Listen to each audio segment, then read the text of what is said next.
Session 9, Treatment Approaches. There is no one-size-fits-all approach to mental health treatment. Researchers and practitioners have developed several types of therapy that can help address mental health symptoms in different ways. This section will describe some of the treatments that are evidence-based, which means that they have been shown to help reduce symptoms and improve mental health through multiple research studies and clinical trials. Remember that everyone's needs are different, so you should work with your provider to find a treatment plan that works for you. Many of these treatment approaches will aim to address our thoughts, behaviors, or emotions in different ways. As shown to the right, each of these thoughts, feelings, and behaviors influences together, which can be either good or bad. For example, a person with depression might think, it's not even worth getting out of bed today. That's a thought. As a result, they stay in bed and avoid their responsibilities. Behavior. This might make depressive emotions worse, like being down or sad. These feelings could lead to more negative thoughts, such as, I didn't do what I was supposed to do. I'm totally worthless, which makes the person avoid their friends or family members. Depression can keep a person trapped in this cycle. Fortunately, this cycle can also be used to build strength, especially focusing on thoughts and behaviors. It's hard to just change how we feel about something, especially when we're feeling a strong emotion. But we can change how we respond to it, behaviors, and start to change the ways that we think. We talked about cognitive restructuring in session 5. Your provider can help you identify specific thoughts or thinking patterns that might be keeping you stuck in depression or anxiety. The goal isn't necessarily to replace a thought with a positive one, because that wouldn't be realistic. The goal is just to have more balance with both positive and negative thoughts. Cognitive behavioral therapy, CBT. This is a commonly used treatment approach because it can help with depression, anxiety, substance use disorders, and other mental health disorders. CBT aims to address the unhelpful thoughts, emotions, and behaviors that can influence mental health. In CBT, your provider will also work with you to change behaviors so that you can get back to things that are meaningful or important to you, like spending time with family and practicing hobbies. Start whenever you need to, even if it seems like a small thing. For some people, getting up every day, showering, and doing a bit of cleaning can be a powerful way to fight depression. For anxiety, slowly taking steps to do the things that you've been avoiding or fearing, see gradual exposure in session 5, can help you to learn that it's not as scary as you might have thought. It's also a chance to see that you can handle more than you think. Over time, by paying attention to thoughts and practicing behaviors, you can start to shift emotions. Practice builds resilience so that even if you start to feel sad or worried, you know what to do to keep things from getting worse or going into a downward spiral. Prolonged exposure, PE. This treatment is designed for PTSD. It puts more of an emphasis on behaviors and thoughts related to a traumatic experience. When working through PE, your provider will help you practice behaviors that you've been avoiding since experiencing a traumatic event. This might be reminders of the trauma, such as specific places, objects, or people. This can also be more general, like crowded restaurants, grocery stores, or other public situations. For example, someone who has been in a car accident might avoid driving or even being in a car at all. This helps in the short term by not reminding them of the accident or making them anxious, but it might make it tough for them to get around or do what they need to do. By being willing to start small, such as sitting in a car or driving slowly, and gradually working your way toward more challenging situations, people with PTSD can give themselves a chance to see that just because something bad happened once doesn't mean that it will happen every time. Trauma isn't the guaranteed outcome in these everyday situations. People with PTSD may also take extreme steps to avoid anything that reminds them of their traumatic memories.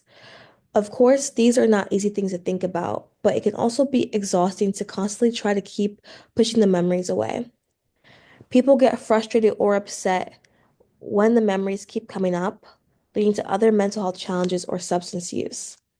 In PE, your provider will use imaginal exposure to have you talk through the traumatic experiences or memories with them in a safe place. By confronting the memory, your mind can start to process what happened. The memories will stop being so intrusive. The trauma will be something that happened to you in the past, but less like it's controlling your entire life. You'll learn how to move forward rather than feeling stuck in your trauma. Cognitive processing therapy, CPT. CPT is another treatment designed for PTSD, which specifically targets some of the thoughts and beliefs that can become a problem after a traumatic experience. To help us from future danger, our minds and bodies can categorize some things as dangerous that weren't that way before the trauma. Of course, we can't undo that experience or just go back to things the way things were before it. But exaggerated thoughts and beliefs related to PTSD can start to take over our whole lives, such as believing that the entire world is dangerous or that absolutely no one can be trusted. These beliefs are absolute and rigid with no flexibility, even though real life is much more complicated. You might avoid any further pain or distress, but you also lose all the things that make life great. Challenging these unhelpful or intrusive thoughts can help you regain a sense of control over your life, making sense of what happened to you, and move forward in a healthy way.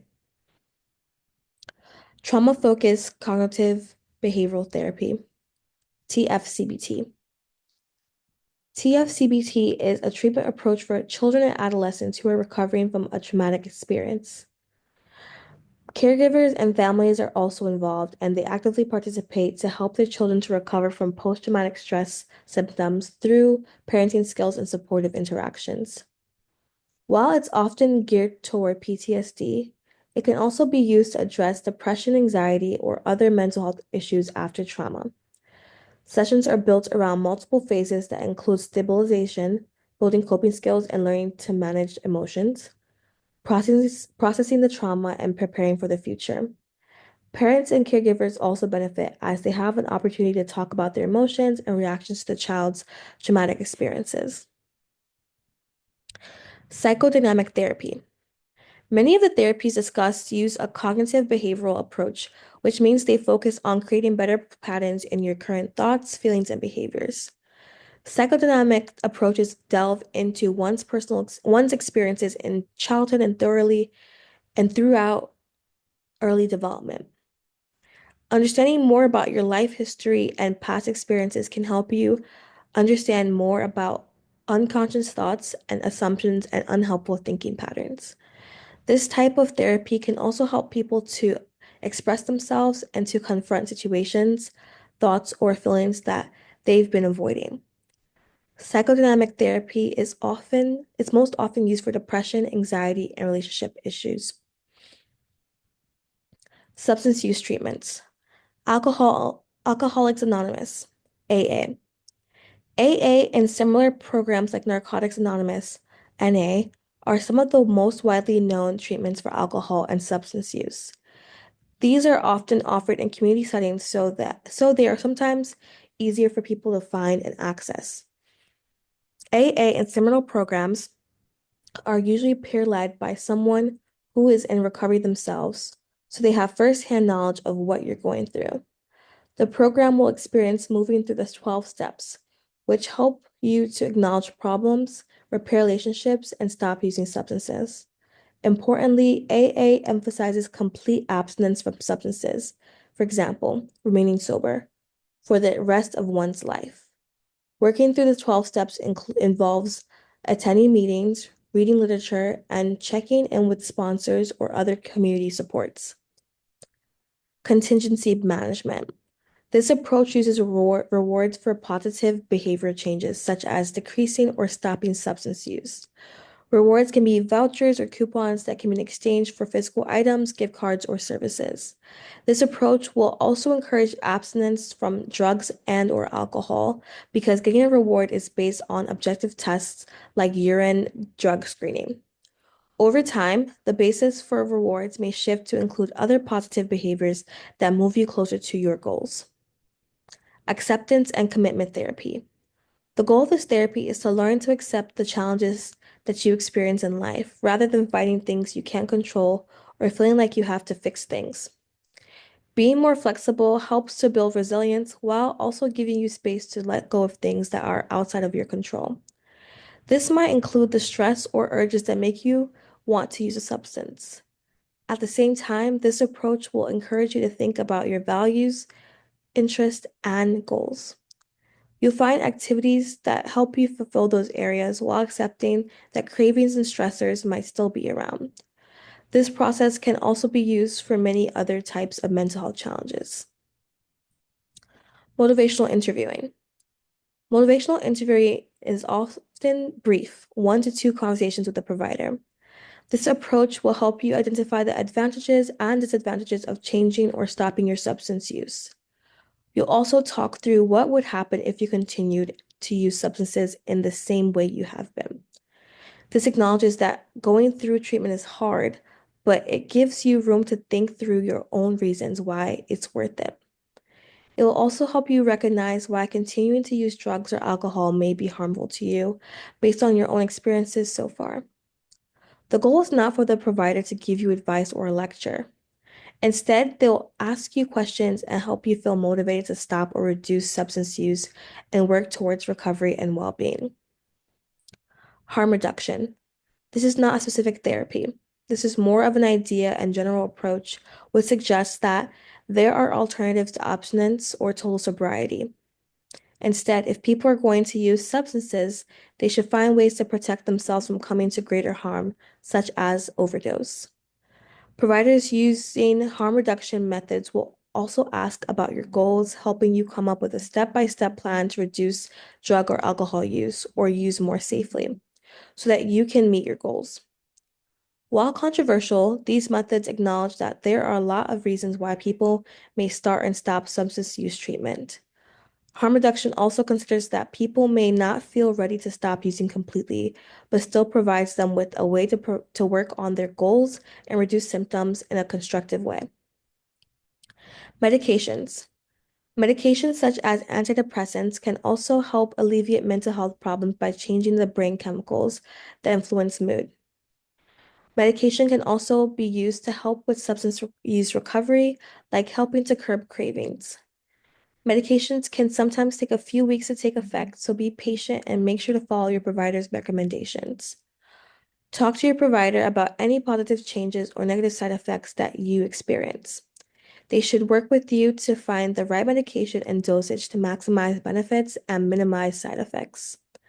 Psychotherapy and medication can be used together or on their own to treat and improve mood and reduce symptoms. Practice activities. Group discussion. What are some of the myths that you've heard about mental health treatment? How does that compare to what you've learned about these treatment approaches? At-home reflection. Which of these treatment approaches can you see being useful? Are there any that you would be more willing to participate in? Why or why not? Session 9 summary. There's no one-size-fits-all approach to mental health treatment. Researchers and practitioners have developed several types of therapy that can help to address mental health symptoms in different ways. This section will describe some of the treatments that are evidence-based, which means they have been shown to help reduce symptoms and improve mental health through multiple research studies and clinical trials. Our overall mental health is influenced by what we think, how we feel, and what we do. Many treatment approaches will aim to change some combination of our thought patterns, everyday behaviors, or emotions.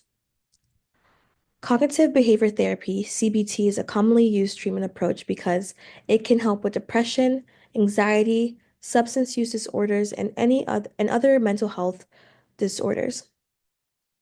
CBT aims to address the unhelpful thoughts, emotions, and behaviors that can keep us stuck in these problems.